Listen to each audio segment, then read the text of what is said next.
guys, welcome back. In this video I'm gonna show you guys how to sew the fisheye dart. Again, this is extremely similar to your straight tapered dart, but instead of having a wide end, we're just gonna have two dart points. And again, this would be used at on a waistline where you need to taper in for both the bust and the hip line. And you can find the fisheye dart instructions on page 138 in your textbook to follow along. So for this, the first thing you're going to do once again is just transfer your dart legs end points onto your muslin. You can go ahead and take your pencil and put your pin through the points like I showed you before, and then connect them with your ruler if you'd like. I just want to show you guys another option in case anyone prefers this method instead. So another option is you can go into your kit that you guys all received and grab your tracing paper as well as your tracing wheel. And grab one piece of that tracing paper. I cut mine in half because you guys don't need the whole long thing. And what tracing paper does is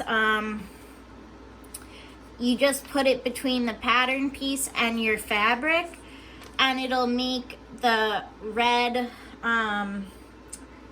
it's not wax, let's see, on this one, I think it's almost like a chalk. I'm not totally sure. But it'll make that transfer onto the fabric with whatever design you want. In our case, it is the dart. So you just want to still make sure that this is lined up with your fabric. And then you can just take your tracing wheel to press the color down. So I recommend still using your ruler to make sure that you're nice and accurate. And I would even go past the corner points on the fisheye, because that'll give you a more accurate corner than trying to make it exact. You'll see what I mean in a second. So I'm just doing one line.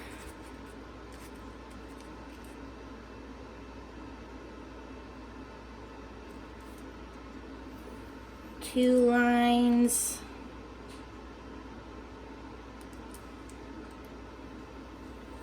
Three lines.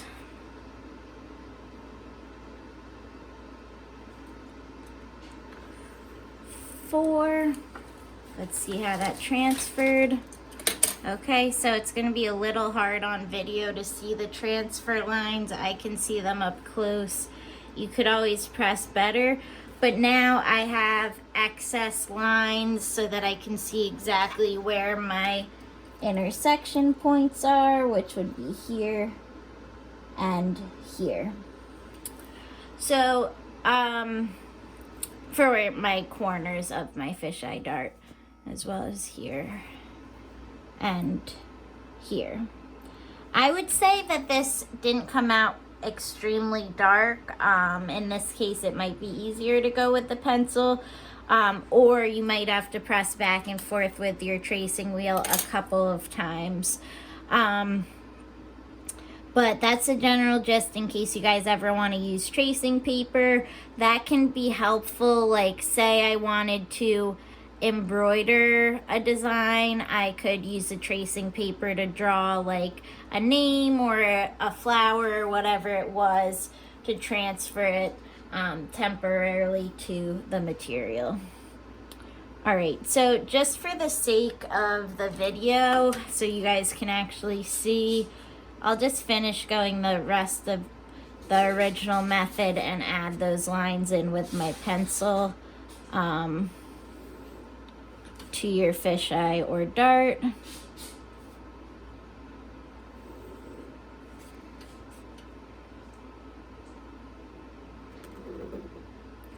Okay, and then you do want to, I like to at least measure the center front, because then I'm going to take that to the iron, and that's going to be where I fold my fabric line. Okay, so I'm just going to iron. Okay, so my fabric's ironed in half. My dart's marked. Now I'm just going to go ahead. Again, if you guys want to add pins in there, you can, but it's pretty stable. Now I just want to sew my dart, and it's up to you guys if you want to use the tie-off method at the dart points or if you want to backstitch. Again, backstitching can be hard to get such a sharp point just because you have to be really careful with sewing directly over your existing stitches. So let's just see. I'm going to opt for the tie-off method for that reason, meaning I'm not going to backstitch. I'm just going to begin with my needle exactly at my dart point, which I use the hand wheel for help to get it perfect. Now I'm going to sew. Again, I have no seam allowance. I'm just following my dart leg line. I'm actually going to use the hand wheel again to get started, just to be as accurate as possible.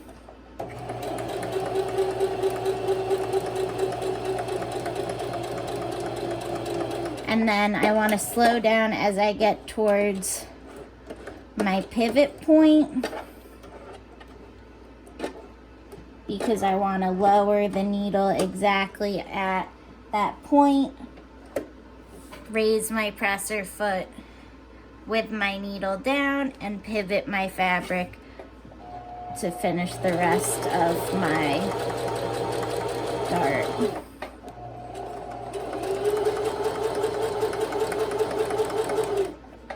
Slowing down to stay exactly on the side of the fabric.